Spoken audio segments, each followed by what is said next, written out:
यद्यपि गणेश चतुर्थी सकट की कई कथाएं प्रचलित हैं, परंतु आप कोई भी एक कथा अगर यह व्रत करके सुनते हैं तो आपको पुण्य मिलेगा। एक साहूकार और एक साहूकारनी थे। वह धर्म पुण्य को नहीं मानते थे, इसके कारण उनके कोई बच्चा नहीं था। एक दिन साहूकारनी पड़ोस के घर गई। उस दिन सकट चौथ था। वहाँ पड़ोसन सकट चौथ की पूजा करके कहानी सुना रही थी। साहूकारनी ने पड़ोसन से पूछा, तुम क्या कर रही हो? तब पड़ोसन बोली कि आज चौथ का व्रत है, इसलिए कहानी सुना रही हूँ। तब साहूकारनी बोली, चौथ के व्रत करने से क्या होता है? तब पड़ोसन बोली, इसे करने से अन्न धन सुहाग पुत्र सब मिलता है। तब साहूकारनी ने कहा, यदि मेरा गर्भ रह जाए तो मैं 1.25 सेर तिलकुट करूंगी और चौथ का व्रत करूंगी। भगवान गणेश जी की कृपा से साहूकारनी को गर्भ रह गया। अब तो साहूकारनी के खुशी का ठिकाना न रहा। लेकिन साहूकारनी थोड़ी आलसी स्वभाव की थी, इसलिए वह व्रत नहीं की और बोली कि हे गणेश भगवान, जब मेरा पुत्र हो जाएगा तो मैं सकट का व्रत करूंगी और 2.5 सेर तिलकुट चढ़ाऊंगी। फिर कुछ दिन में उसको एक पुत्र भी हो गया। उसके बाद सकट आया।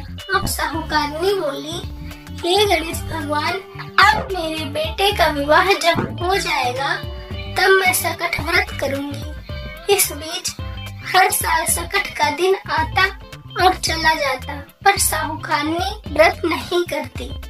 समय बीतता गया, बेटा बड़ा हो गया, उसका विवाह का दिन आया। अब गणेश भगवान साहूकारनी को सबक सिखाना चाह रहे थे। बेटा गया बारात लेके। गणेश भगवान बेटे को बारात से ही गायब कर दिए और एक घने जंगल में पीपल के पेड़ पर बैठा दिए। बारात में सभी लोग दूल्हे को खोजने लगे। दूल्हा कहीं नहीं मिला, विवाह नहीं हो पाया। सारे बाराती वापस चले गए।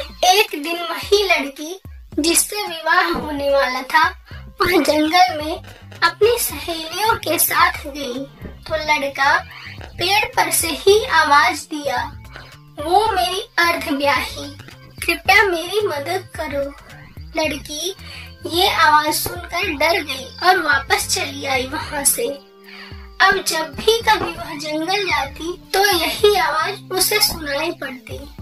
एक दिन उसने अपनी माँ को यह सारी बात बताई।